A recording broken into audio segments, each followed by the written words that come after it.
Okay, so evening. I am Renz Matthew H. Simeon from BS 81-1, uh, batch 2. Batch 2 po sa class ni Ma'am Andy. So today I will present my program, which is excuse me, schedule manager. This is my project proposal. So it just simply does three things: add event, view schedule, and exit. So ito na po ang ginagawa niya for a preview. Event name, birthday. And set po tayo ng date, tsaka time.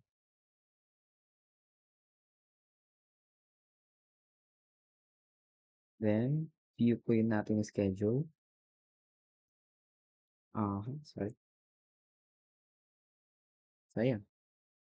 Pinapakita po niya yung input ni user, current time, and the difference between the current time tsaka po yung input ni user na date. Yun lang po. So, ito po yung mga nagamit ko na libraries. Standard library.h. So, for clearing the screen na po yan. Tsaka, I think, nagamit din yata yung system pause. Sorry. System pause. Then, ito po, string tsaka string stream. Kahit po hindi na po ito ilagay din sa code blocks. Since gagana pa rin naman po siya.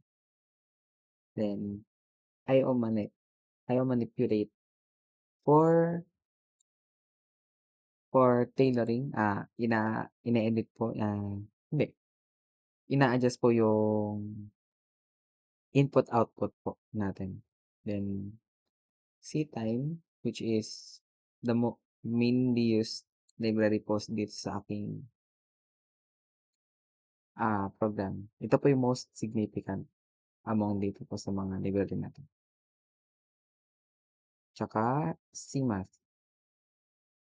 So, ito po is constant int, which is, ito po yung nagsasabi ng size ng ating paglalagyan po na array. So, here, naggamit po ako ng data structure. Sorry. Called string schedule. Ito po, ang ginagawa lang po dito ni data structure is, in my own words po, siya po is user-defined data type po. Yan. And then next, display, nag-print lang po ako. Okay na yan.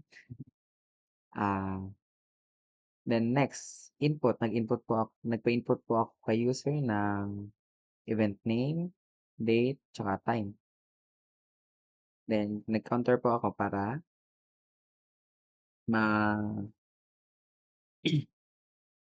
ma-count po yung input ni user. Then, next, time, string to time. Ito po, nag-write po ako ng iString stream, which is, kino-convert lang po niya yung string na in-input po natin kanina into time structure. Same thing lang po dito. Then, si IOmanip po, IOmanip ay inaalis po niya yung input na yon para po magamit po natin itong mga format na ito. Then, next, function void difference. Dito po ako nag-compute ng current time na gagamitin po natin po para po malaman kung gaano katagal pa po yung iniintay natin. Next,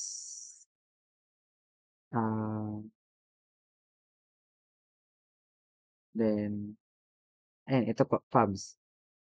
Floating point absolute value ay Yan po, para lang po laging positive yung value na pinapakita ni seconds. Then computation lang po ng days, hours, and minutes. And next, void store, yan. Nag-declare po ako dito ng time structure na ang pangalan po ay current time. And dito ko po binigay yung current time ngayon na kinukuha po niya dun sa time ng device. Then, um, yan, nag-print lang po ako dito. Print po si current time. Then, print po yung value galing kay event time.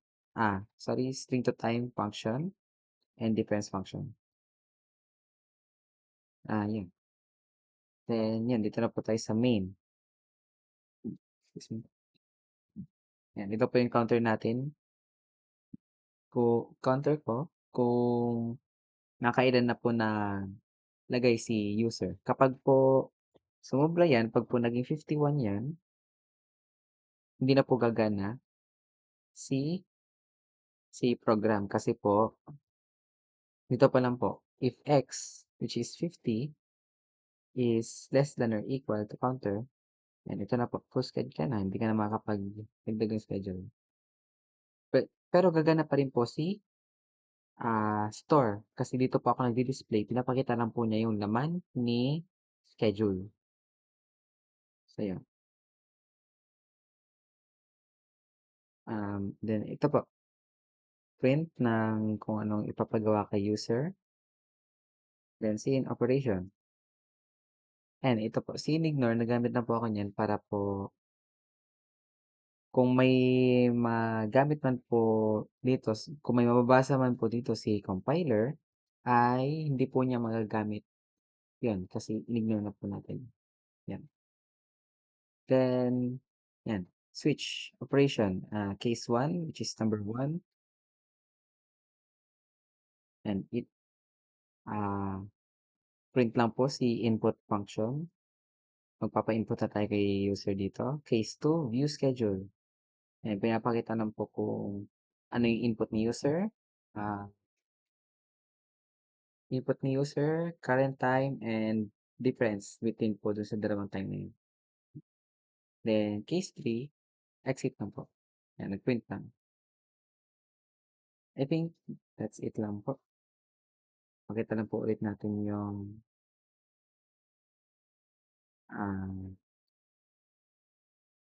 program yan. Add event. Birthday. Sinan din po nung kanina. Time. Yan. Event added successfully. Then, view schedule. Yan. Ito na po yun. Ito na po yung input ni user. Ito na po yung current time. Then, ito po yung time remaining. Kung gano'n pa po katagal ang hihintayin para po dun sa set date ni user. Yun po. That's it. Thank you for using my program. Again, ako po si Renz Matthew H. Singan from BSIT 1. And this was my project proposal. Thank you.